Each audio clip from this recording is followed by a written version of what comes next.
Baik anak-anak, bagaimana kabarnya hari ini? Alhamdulillah baik Bu. Baik, tidak ada yang tidak hadir. Ada Bu. Siapa? Yuni Bu. Masih sakit dia? Iya Bu. Ya udah, tidak apa-apa.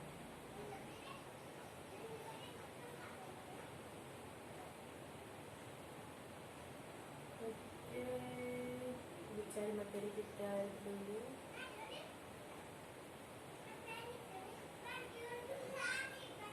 Oke. Sebelum kita memulai pembelajaran kita pada pagi hari ini, seperti biasa kita melakukan sesi doa terlebih dahulu. Nah, berdoa kita lakukan di dalam hati masing-masing. Berdoa dimulai.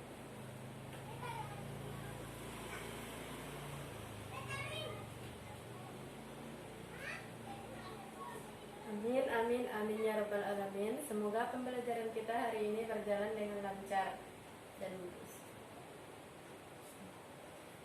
Sebelumnya, Ibu akan mengabsen terlebih dahulu ya.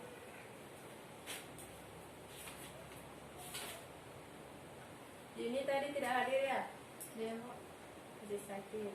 Rahmayanti? Hadir Bu. Hadir. Oke. Absen.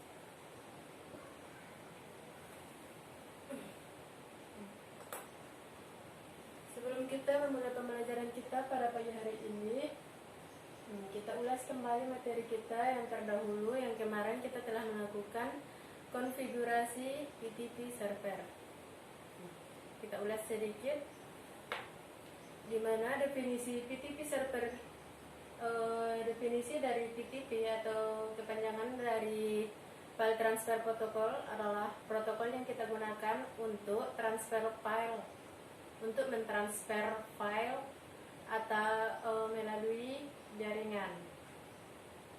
Fungsinya yaitu untuk melakukan unduh dan unduh atau mendownload dan unggah atau mengupload.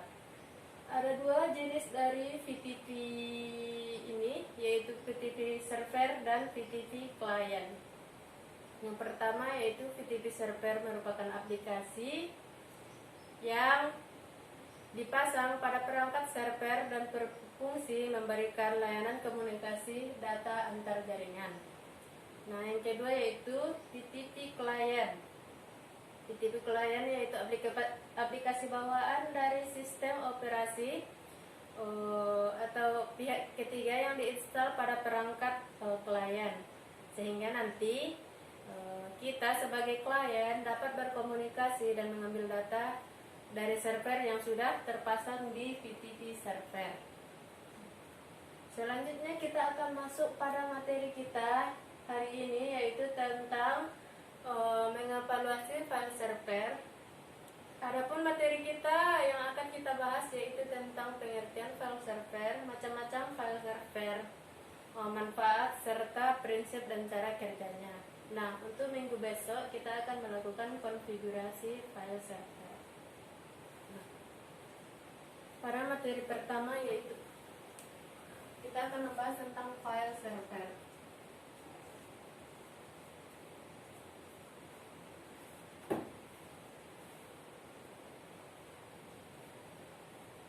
Yang pertama yaitu pengertian file server.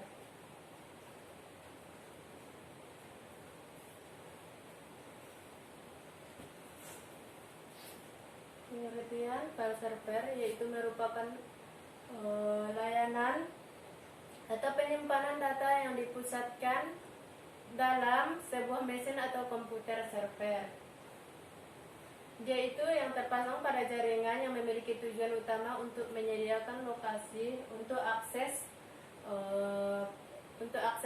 disk atau penyimpanan bersama, yaitu berbagai penyimpanan file komputer seperti dokumen, gambar atau foto, video, suara dan lain sebagainya yang dapat diakses oleh workstation yang melekat pada jaringan komputer. Jadi, kesimpulannya, si file server ini merupakan tempat untuk menyimpankan data-data atau dokumen pada sebuah jaringan.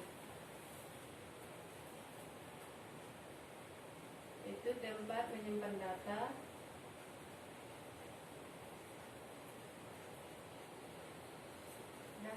atau dokumen yang berada pada sebuah jaringan.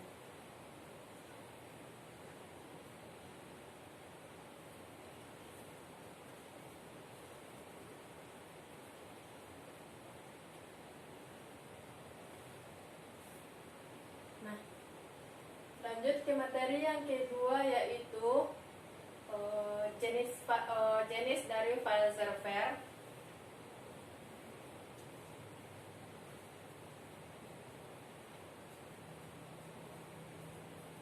Jenis dari file server.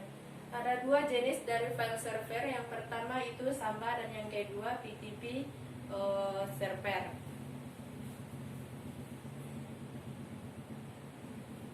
Jenis atau macam-macam file server.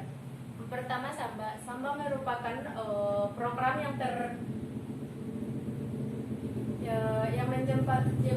menjembatani kompleksitas berbagai platform sistem operasi. Jadi dia sebagai penjembatan dari berbagai sistem operasi seperti Unix atau Linux dan juga sistem operasi Windows. Samba ini merupakan protokol file sharing dan printer sharing pertama yang muncul yang bisa digunakan atau dapat berjalan pada multi protokol. Pertama yaitu Samba, yaitu printer sharing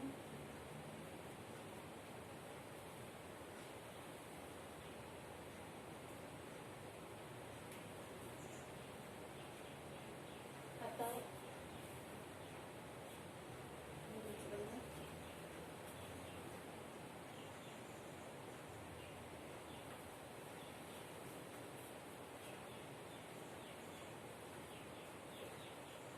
file yang berjalan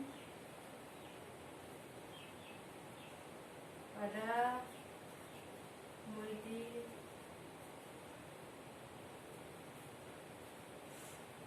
multi protokol.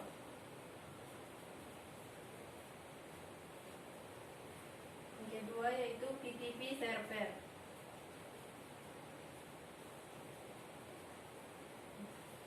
Seperti yang kita bahas terdahulu, ada dua macam dari PTP. Yang pertama itu PTP server, dan yang kedua yaitu PTP client.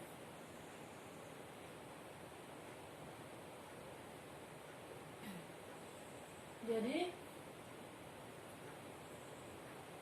PTP server tadi jadi PTP server merupakan sebuah protokol yang fungsinya menukar file dalam suatu jaringan. Jadi jenis file ini ada dua. Yang pertama yaitu Samba. Samba merupakan printer sharing atau protokol file yang berjalan pada multi protokol. Yang kedua PTP server. PTP server merupakan protokol yang fungsinya untuk menyimpan atau menukar file dalam suatu jaringan.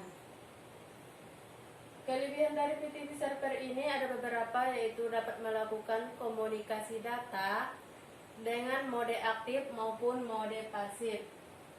Yang kedua yaitu proses mengunduh file atau data dapat dilanjutkan atau bisa di stop bila koneksi terputus.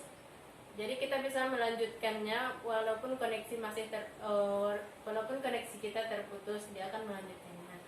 Selanjutnya, transfer file dapat dilakukan secara terjadwal dan terencana. Jadi kita bisa melakukan transfer file secara terjadwal. Nah, kelemahannya yaitu aplikasi PTP sudah cukup tua untuk digunakan, sehingga konfigurasinya tidak mudah atau bisa dikatakan sulit ya, karena dia sudah cukup tua. Nah, selanjutnya yaitu rentan terhapus data karena tidak ada informasi atau notifikasi adanya data terhapus. Jadi dia rentan terhapus datanya. Selanjutnya, transfer data menggunakan VTP tidak dilengkapi dengan teknologi enkripsi sehingga memudahkan atau bisa saja terjadi pencurian data oleh pihak-pihak yang tidak bertanggung jawab. Dan yang terakhir, biaya penyewa VTP masih tergolong mahal. Jadi masih tergolong mahal. Selanjutnya masuk pada fungsi dari VTP server.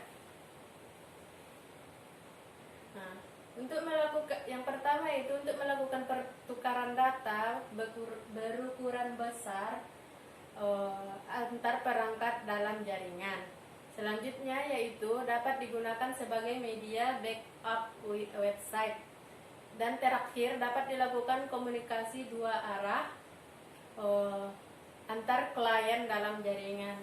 Jadi dia bisa melakukan komunikasi antara klien yang satu dengan klien yang lainnya.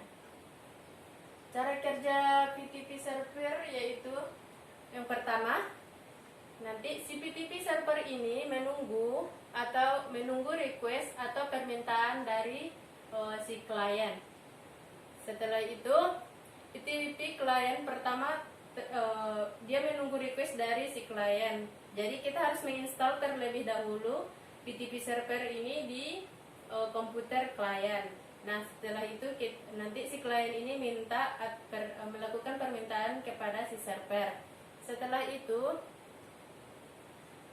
komputer server merespon permintaan si klien, dan kemudian si klien ini melakukan aksi yaitu berupa mendownload atau mengunggah file pada si VTP server. Selanjutnya, manfaat file server.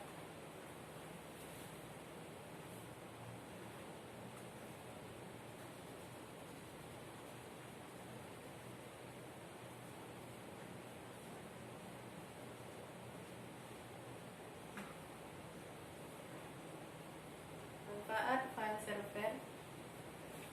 Banyak manfaat dari file server, namun Ibu hanya akan membagi pada dua golongan. Yang pertama itu bisa menghemat resource atau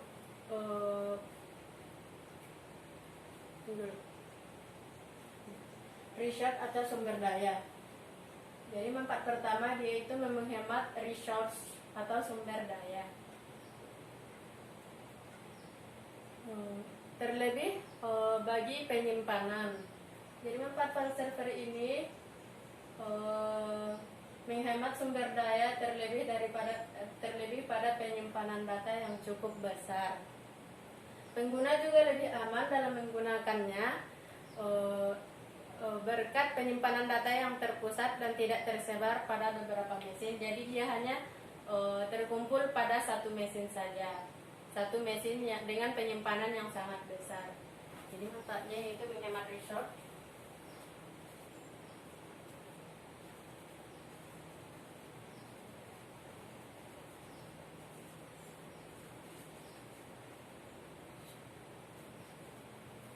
Menghemat resource.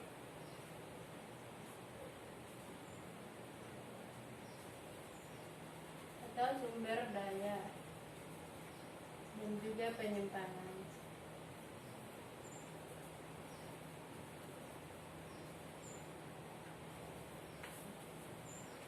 B.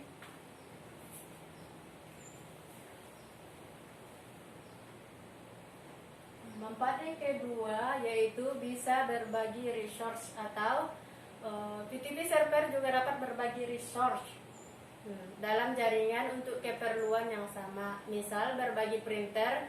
Nah, tentu saja berbagi printer ini dapat menghemat waktu kita, juga kinerja dari pekerjaan kita.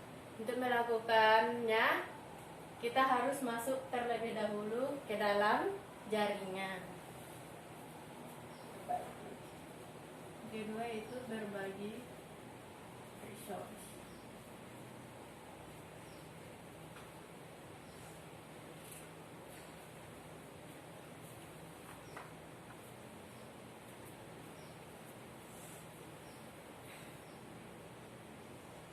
selanjutnya yaitu yang terakhir, prinsip dan cara kerja file server. Keempat, prinsip dan cara kerja file server.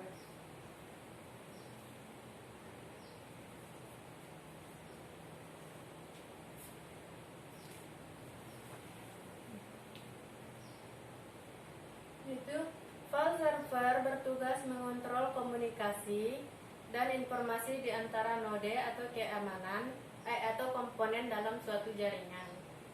Jadi dia bertugas sebagai pengontrol komunikasi dalam suatu jaringan.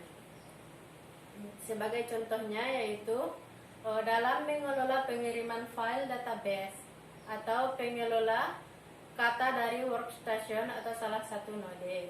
Nah, ke node yang lain atau menerima email pada saat bersamaan dengan tugas yang berlainan. Cara kerjanya yaitu dengan menggunakan software file server yang digunakan. Server dikonfigurasi terlebih dahulu dengan jumlah penyimpanan yang sangat besar.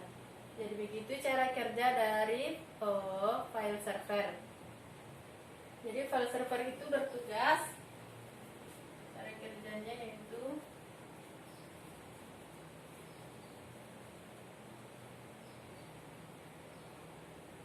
sebagai pengontrol.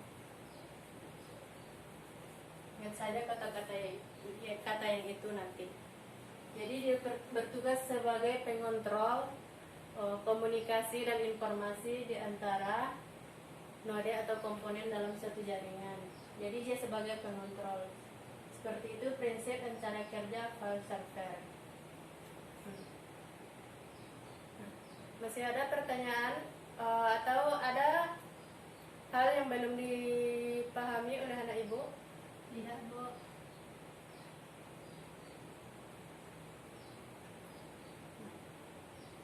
Sedikit materi tambahan untuk pembelajaran kita hari ini yaitu tentang sambai. Sambai ini tadi ibu tidak menjelaskan fungsinya. Jadi fungsi sambai ini yaitu untuk menghubungkan antara mesin Unix atau Linux atau beberapa sistem operasi dari komputer seperti Unix atau Linux dan juga Windows. Dia sebagai penghubung. Selanjutnya sebagai samba PC atau primary domain controller, yaitu bertujuan sebagai komputer yang akan melakukan validasi atau user kepada setiap klien yang akan bergabung dalam suatu domain tertentu. Dengan kata lain, hanya si user yang terdaftar yang diizinkan masuk ke dalam domain tersebut dan mengakses semua file atau fasilitas yang disediakan. Selanjutnya si samba ini dapat berfungsi sebagai domain controller pada jaringan Microsoft Windows. Nah, yang terakhir yaitu keunggulan dari samba. Nah, yang pertama yaitu gratis. Si samba ini sangat gratis atau free. Yang kedua, tersedia untuk berbagai macam platform.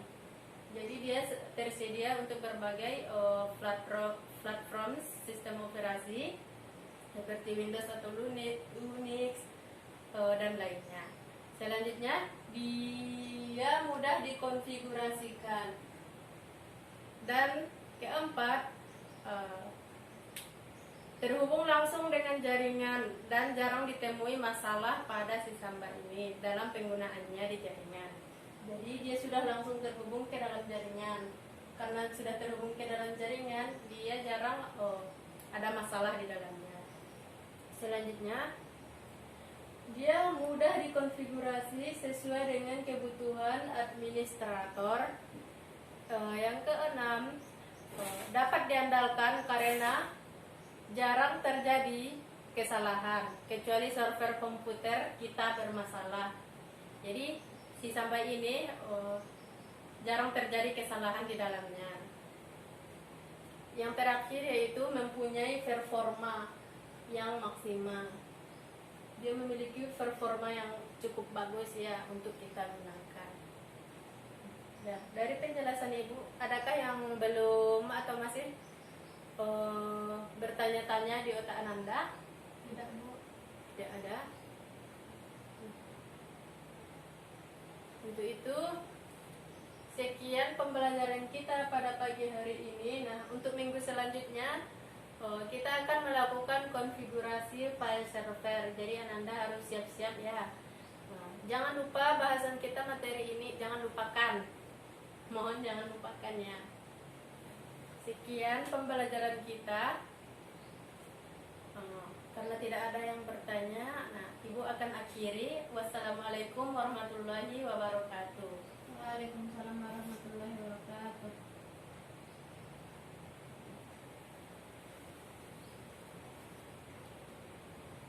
Sekian ya Nanda. Ya, Bu.